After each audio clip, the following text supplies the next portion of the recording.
Prince Harry's account of his family fearing the media has been echoed in a resurfaced clip of Hugh Grant talking about British politics. The Duke of Sussex told Oprah Winfrey there was an invisible contract through which his family invited the media into their lives in exchange for positive coverage. He also said during the March 2021 conversation that the royals feared criticism in the tabloid press. The account bears some similarities to an old clip that has gone viral on Twitter of British actor Hugh Grant suggesting UK politicians fear the media. The video was posted alongside a tweet which read, "Hugh Grant years ago called the UK press a protection racket that scared politicians into silence." Prince Harry says that the royal family is terrified of the tabloids because they know where all the skeletons are buried with #spare. Harry has taken away any power over him.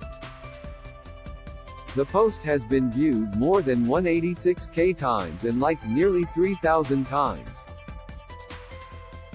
Both Harry and Grant have for separate reasons also taken aim at the same newspaper executive, Rebekah Brooks, chief executive of News UK, publisher of The Sun, The Times and The Sunday Times. What Prince Harry told Oprah Winfrey. The Prince said on his CBS primetime special, "I guess one of the most telling parts, and the saddest parts, I guess, was over 70 members of parliament, female members of parliament, both Conservative and Labour, came out and called out the colonial undertones of articles and headlines written about Meghan. Yet no one from my family ever said anything over those 3 years. And that hurts, but I also am acutely aware of where my family stand and how scared they are of the tabloids turning on them.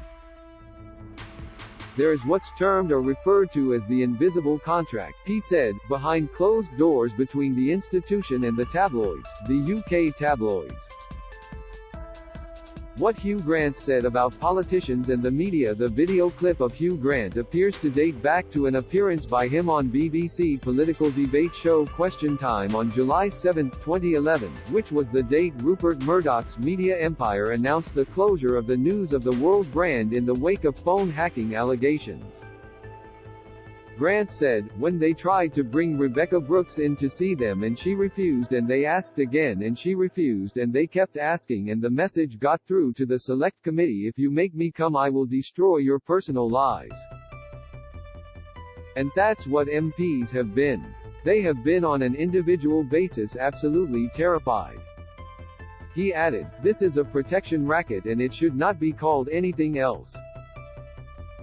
What Prince Harry said about Rebekah Brooks in Spare. The Prince is scathing about Brooks in his book, Spare, in relation to a 2002 News of the World front page which stated that he had been smoking cannabis and suggested he had been to rehab.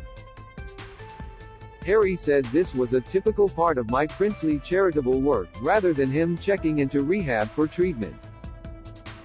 He wrote, "Who the hell is this editor? Loathsome toad, I gathered."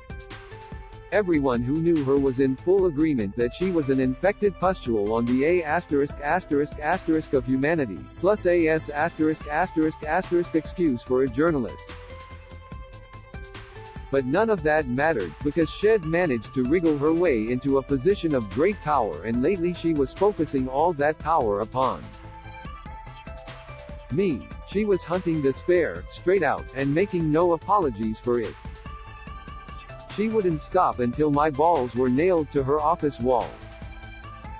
He added, "Besides, can it possibly be a coincidence that the name of the woman who pretended I went to rehab is a perfect anagram for rehabber kooks? Is the universe not saying something there? Who am I not to listen? Rehabber kooks is an anagram of Rebekah Brooks." Jack Royston is Newsweek's chief royal correspondent based in London. You can find him on Twitter at @Jack_Royston and read his stories on Newsweek's The Royals Facebook page. Do you have a question about King Charles III, William and Kate, Meghan and Harry, or their family that you would like our experienced royal correspondents to answer? Email royals@newsweek.com. We'd love to hear from you.